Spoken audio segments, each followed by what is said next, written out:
ये है examination centre और यहाँ से सभी बच्चे अपना अपना पेपर देकर निकल रहे हैं, जिनमें से एक मैं भी हूँ। तो थोड़ा सा स्टोरी के बैक पे चलकर देखते हैं कहानी की शुरुआत कहाँ से होती है। तो वेलकम टू आशिक की छोटे से दुनिया एंड अनदर व्लॉग वीडियो। तो ये है बांदा का रोडवेज स्टेशन, जहाँ पे सभी रोडवेज बसेस खड़ी होती हैं। तो अभी हम रोडवेज बस पे 9 बजे पहुंच जाते हैं और बस के अंदर बैठ करके बस अभी पूरी खाली है, क्योंकि अभी चलने में काफ़ी टाइम है, हम बहुत पहले आ जाते हैं। Hello everyone, welcome to my channel. मैं हूँ आसी और स्वागत है आपका आसी की छोटी सी दुनिया में। अभी हम लोग जा रहे हैं कानपुर। अभी हम बांदा रोडवेज स्टेशन पे हैं, कानपुर जा रहे हैं क्योंकि आज है मेरा पेपर एनटीपीसी का, तो वहाँ पर सेंटर गया है। तो अभी हम लोग निकल चुके हैं। ब्लॉग बस से मैं स्टार्ट कर रही हूँ। अभी बस चलने में टाइम है, अभी चली नहीं है। मैं आपको दिखाती हूँ।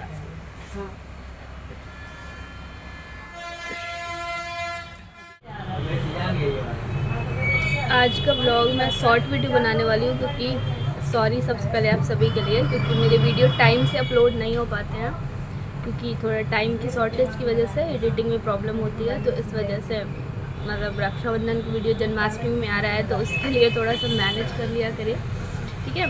और मैं टाइम से कोशिश करूँगी। तो अभी मैं बताती हूँ आपको कानपुर की जर्नी। मैं और मेरा छोटा वाला भाई, अभी हम दोनों लोग जा रहे हैं।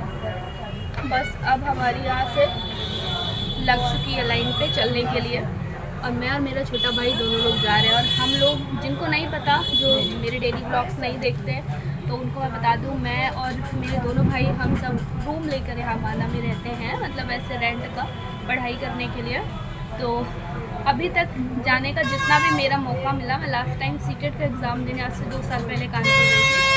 तो जब भी मैं मतलब एग्ज़ाम होता था या मुझे बाहर जाना पड़ता था, तो क्या होता था कि मम्मी ही मतलब सुबह से पूरी सब्ज़ी सारी चीज़ें बना देती थी। बट इस बार मम्मी नहीं थी, तो इस बार सुबह देख के मुझे बनाना पड़ा।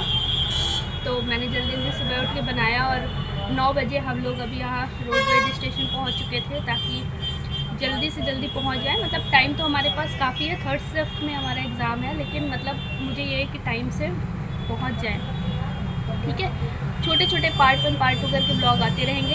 इसके बाद आगे का मैं बताऊंगी, जो कि पार्ट 2 में शायद मिले, या इसी में अगर एडजस्ट हो जाएगी क्लिप, ठीक है। तो आगे की चीज़ें मैं अपडेट करती रहूँगी आपको। तो रोडवेज से बस निकल जाती है और जो भी बांदा के होंगे इन रास्तों से परिचित होंगे। बहुत ज़्यादा एक्साइटेड भी थे आज हम लोग, बहुत ज़्यादा एक्साइटमेंट थी, बहुत ज़्यादा खुशी। और मौसम इतना प्यारा हो चुका था ना कि पूरी बदली। सुबह तो बहुत ज़्यादा गर्मी थी, लेकिन उसके बाद बहुत ज़्यादा ठंडी हवाएं और मतलब बारिश, बहुत ज़्यादा बारिश हुई, पूरे रास्ते में बारिश हुई। तो हम फ़तेहपुर पहुँच जाते हैं। वहाँ पे यमुना रिवर है ये, क्योंकि फ़तेहपुर में यमुना रिवर है, जो कोई होगा वहाँ का पता होगा। तो उसके बाद अभी हम यहाँ पर पहुँच चुके हैं एग्जैक्ट लोकेशन पे, और अभी बजा है 12:30। अभी बजे हैं 12:30, और अभी से हम आ चुके हैं। हमारा पेपर है, मतलब 3 बजे रिपोर्टिंग टाइम है, और अभी हमें समझ नहीं आ रहा हम किधर जाए। यहाँ पर कुछ लोकेशन है नहीं, तो फिलहाल हमें एक ढाबा दिख रहा है ऐसा, इसी में हमको टाइम स्पेंड करना है अभी। और मेरा भाई तो कह रहा है कि भाई 4 घंटे पहले से तो मुझे लेकर आ गई हो। एक्चुअली हम दोनों पहली बार आए ना, तो हम दोनों के लिए बहुत ज़्यादा मुश्किल था। तो जैसे हम दोनों यहाँ पर एंटर करते हैं, 2 मिनट बाद वेटर आकर यहाँ पर मेन्यू पकड़ा जाता है हमको। और हम दोनों मतलब अब हमें समझ नहीं आता, क्योंकि हम दोनों इंट्रोवर्ट हैं, कि इन्हें कैसे बताएं कि भाई हमें यहाँ पर 3 बजे तक रुकना है और इतने घंटे हम कैसे काटेंगे। तो अब सोचते हैं कि फ़ाइनली इनसे बात कर ली जाए। तो हम वहाँ के मैनेजर से जाकर बात कर लेते हैं कि अगर आप हमें 3 बजे तक बैठने दें, तो अब तब हम जा कर के अपना ऑर्डर करेंगे, अभी हमें नहीं करना है। तो वो अच्छे रहते हैं, कहते हैं ठीक है कोई बात नहीं, आपको एग्ज़ाम है तो बैठ जाइए। तो उसके बाद हम बैठ जाते हैं। फिर फाइनली हमें भूख लगती है, तो हम ऑर्डर कर देते हैं पाव भाजी, क्योंकि खाना तो हम लेकर आए हैं पूरी सब्ज़ी, बट पाव भाजी खाने का मेरे भाई का मन होता है, तो पाव भाजी ऑर्डर कर देते हैं। और उसके बाद पाव भाजी में मतलब पाव भाजी अच्छी रहती है, टेस्टी रहती है, बट थोड़ा सा भाजी कम अच्छी रहती है। उसमें बटर बहुत ज़्यादा भाई मिला देते हैं, बटर थोड़ा मुझे इतना ज़्यादा नहीं पसंद है।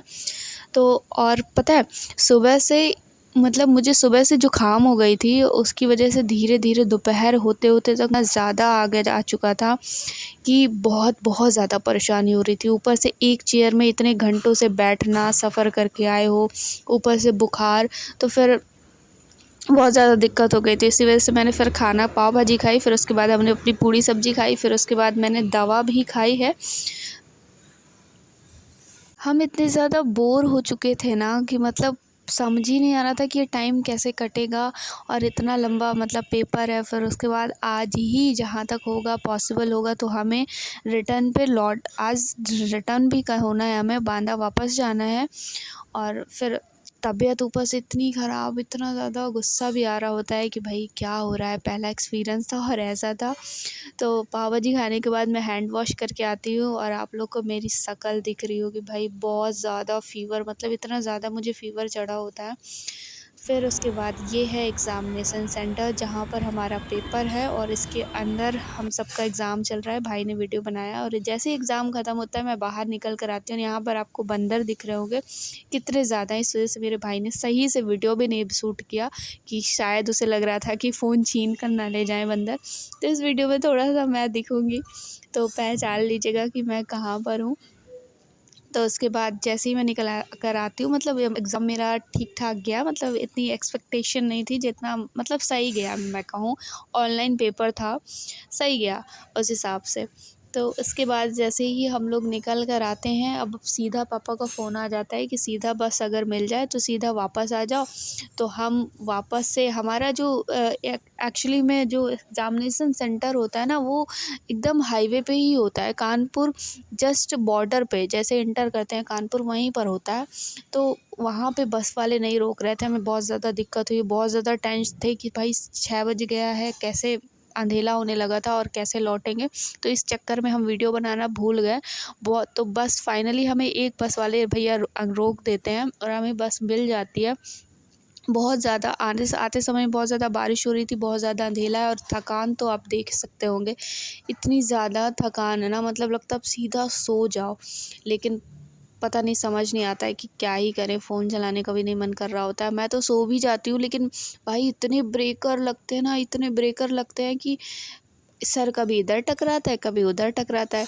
इस तरह करते करते फाइनली हम यहाँ पर बांदा पहुँच चुके हैं। ये है बांदा का घोड़ा चौराहा के नेम से ये चौराहा फेमस है, यहीं पर हम उतर जाते हैं क्योंकि यहाँ से फिर कालू कुआं के लिए हम लोग रिक्शा पकड़ करके हमें वापस से जाना है। तो यहाँ पर हमें रिक्शा मिल जाता है, तो हम रिक्शे पर बैठ कर के चल देते हैं कालू कुआं की तरफ। और मतलब बाल मेरे बहुत ज़्यादा बिखर चुके हैं क्योंकि बहुत नींद लगी रहती है, ऊपर से बुखार भी आता है, इतना ज़्यादा सर दर्द हो रहा होता है।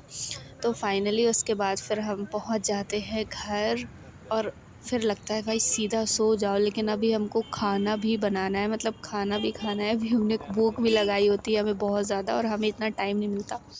तो फाइनली अभी हम घर आ चुके हैं और अभी बजा है 9:54, 6 मिनट बाकी 10 बजने में। और आप मेरे बालों से अंदाज़ा लगा सकते हैं कि मेरी सिचुएशन क्या हुई होगी सफ़र में। भाई साहब इतनी रास्ता ख़राब है ना यार, ऊपर से नींद, ऊपर से रास्ता ना बार बार जंप कराते हुए हालत ख़राब हो गई। पर जो भी रहा बहुत अच्छी जर्नी रही। और वीडियो को सपोर्ट दीजिएगा, प्यार दीजिएगा और लाइक कमेंट और सब्सक्राइब ज़रूर कर दीजिएगा। बाय बाय, ब्लॉग को यहीं ख़त्म करते हैं, मिलेंगे नेक्स्ट ब्लॉग।